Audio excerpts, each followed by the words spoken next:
con Vanessa Siley, que es secretaria general del Sindicato de Trabajadores Judiciales de Capital Federal, con la cual podemos hablar un poco del rol de la mujer hacia dentro del mundo sindical, en este marco de podríamos decir, feliz reposicionamiento de las mujeres hacia dentro de la sociedad. Tengo entendido que sos parte organizadora del primer Encuentro Nacional de Mujeres Sindicalistas. Sí. Contanos un poco de qué se trata esta propuesta y quiénes organizan. Primero, con respecto al rol de la mujer dentro de las organizaciones sindicales o del movimiento obrero organizado, personalmente creo que el rol de la mujer en el movimiento obrero no es ni más ni menos que el mismo que el del hombre, digamos. Hay una necesidad que tiene, y este es uno de los objetivos de este encuentro que organizamos desde la Corriente Federal de Trabajadores, hay una necesidad que tiene el movimiento obrero de ser fuerte en un momento de crisis de país y crisis política, económica, que empezó a ocurrir a partir del 10 de diciembre del 2015, ¿no? Donde ganan las elecciones un sector político de derecha representado por las corporaciones. En ese marco, en ese contexto, el rol del movimiento obrero se tornó fundamental, porque la herramienta es la organización madre de los trabajadores para pelear por sus derechos, ¿no? Entonces, nosotros entendemos que hay que fortalecer esas organizaciones. ¿Cómo fortalecerlas? Siendo representativas y legítimas. Creemos que ahí radica la fuerza del movimiento obrero. Y el mundo laboral es un mundo donde mayoritariamente, en muchos sectores, es un mundo donde trabajan muchísimas mujeres, incluso en muchos sectores más que hombres. Entonces la organización sindical debe contemplar esa cantidad de mujeres también en sus estructuras orgánicas, en sus comisiones directivas, en sus espacios dirigenciales de base y demás. ¿Por qué? Porque necesitamos un mundo sindical reflejo del mundo laboral. Si no, se empieza ese distanciamiento no le hace bien al movimiento obrero.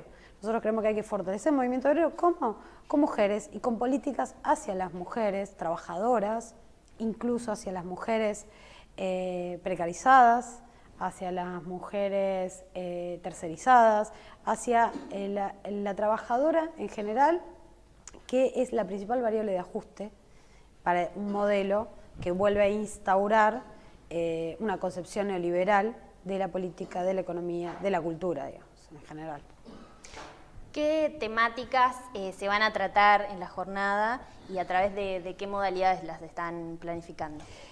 Bueno, la idea de esta jornada, que es el 12 de noviembre, que tiene como objetivo también hacer un homenaje a las mujeres argentinas que votaron por primera vez, efectivamente, el 11 de noviembre de 1951,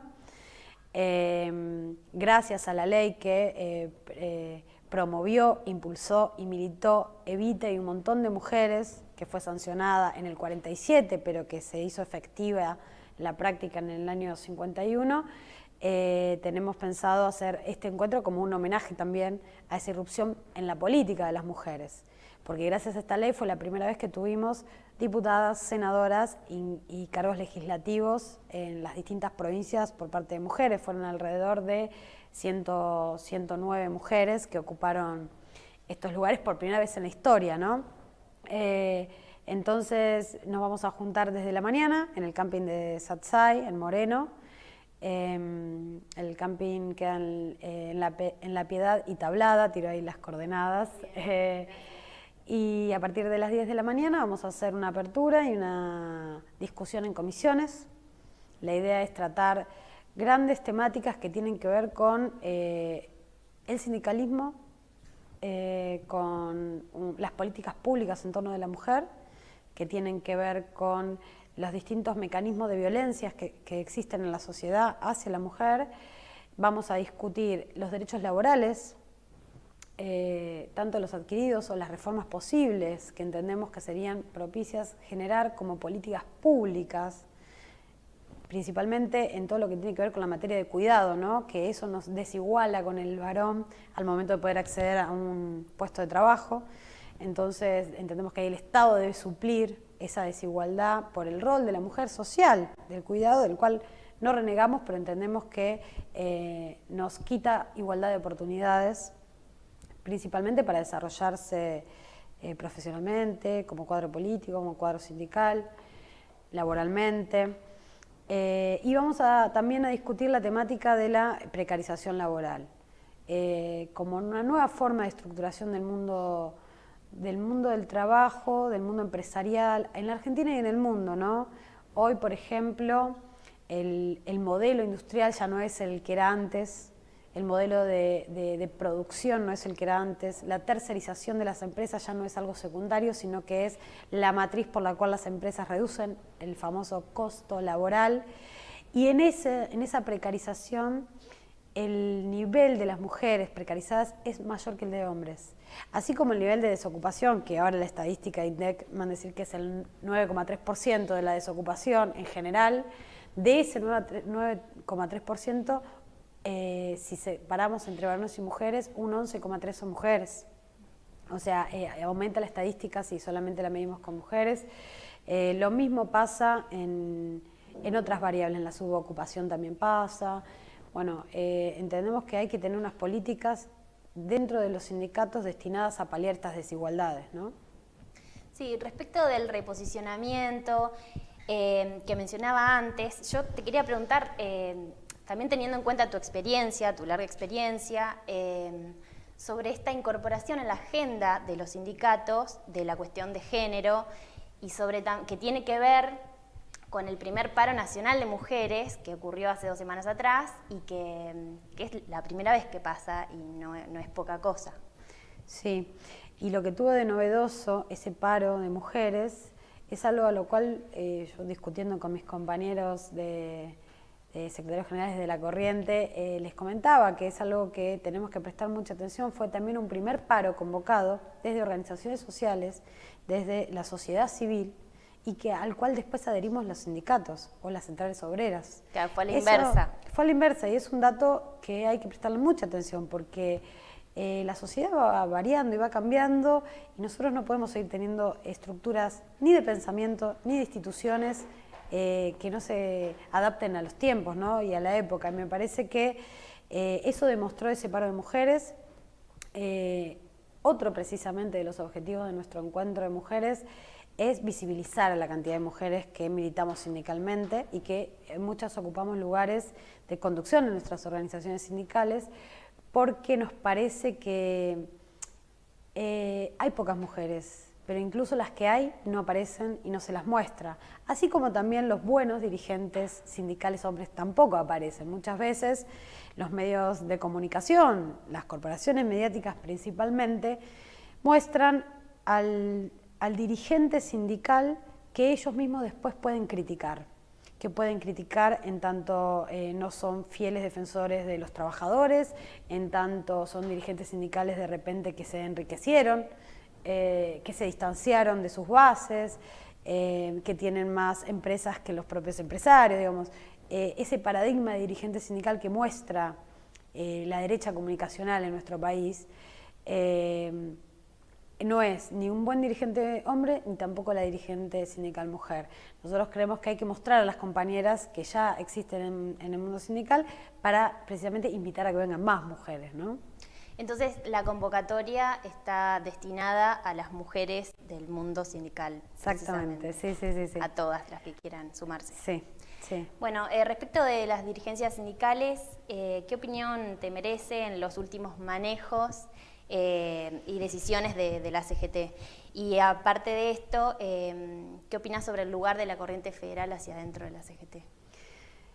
Las últimas decisiones referidas a la postura que tuvo, por lo menos, el confederal de la CGT, porque también esto tal vez no se comunica bien y no se entiende bien, pero la estructura orgánica de la CGT se conforma por un consejo directivo y un comité central confederal. Ese central confederal determinó por enorme mayoría de dirigentes y de secretarios generales la convocatoria, un paro, y ese fue el mandato que se le otorgó a la conducción de la CGT.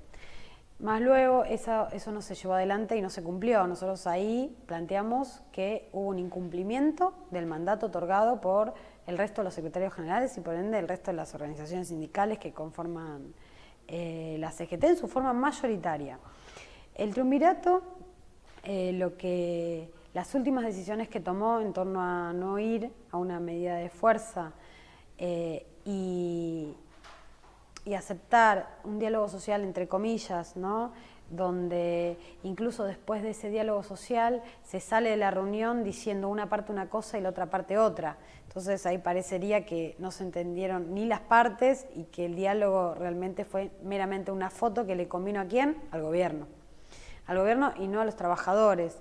Nosotros entendemos que la discusión de un bono es inválida. Para nosotros hay que reabrir paritarias y rediscutir las variables inflacionarias que no recaigan sobre los trabajadores, que el ajuste no recaiga sobre los trabajadores. Ninguna paritaria que se cerró este año emparó a la inflación interanual, que está rondando en un 43%. No hay paritaria en el país que se haya cerrado en un 43%. Entonces requerimos de una reapertura de paritarias para poder evitar la pérdida del poder adquisitivo, por lo menos durante el año 2016, ¿no? Y después, la discusión en torno del bono sí, bono no, a mí me parece que no hay que encasillarse.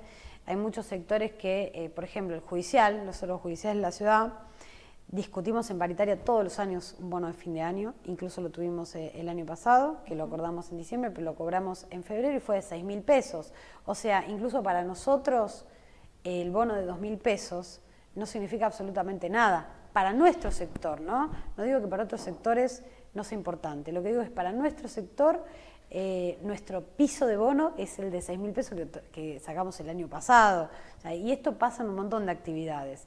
Pero es un problema hablar del bono cuando nosotros lo que planteamos es marco paritario, marco convenio colectivo de trabajo, discusión de dos partes y no unilateral y recomposición real del salario, y que eso no se obtiene a través de un bono. Para nosotros, o por lo menos esto también es una lectura personal, creo que hay que sincerar la discusión y que la comisión, el consejo directivo de la CGT, o por lo menos parte de los compañeros integrantes, deberían sincerar que el objetivo nunca fue ir a un paro y que la definición política, porque la CGT toma definiciones políticas, porque es el rol de una central sindical, era no tomar esta medida de fuerza. Dibujar que no se toma la medida de fuerza porque se obtiene un bono que ni siquiera se obtiene, me parece un grave error, ¿no? Porque por lo menos podemos discutir en base a la sinceridad de si está bien o no hay un paro general, o si la gente o el pueblo, los trabajadores en su conjunto piden eso o no, pero eso sería discutir sincero. Si no, lo otro es maquillar una realidad y engramparnos a todo el resto del mundo sindical en discutir un bono que no queremos discutir, ¿no? Bien, ¿qué opinás sobre los manejos de la justicia respecto de las citaciones a la expresidenta Cristina Fernández? Todo un circo, toda una barbaridad. Nosotros entendemos que el rol que está cumpliendo ahora parte de la justicia federal y mayormente los jueces radicados en Comodoro Pi, es un rol de persecución política en un juego que en su momento lo describió muy bien la expresidenta Cristina Fernández de Kirchner, ese juego de tándem entre las corporaciones mediáticas, financieras y un sector del Estado.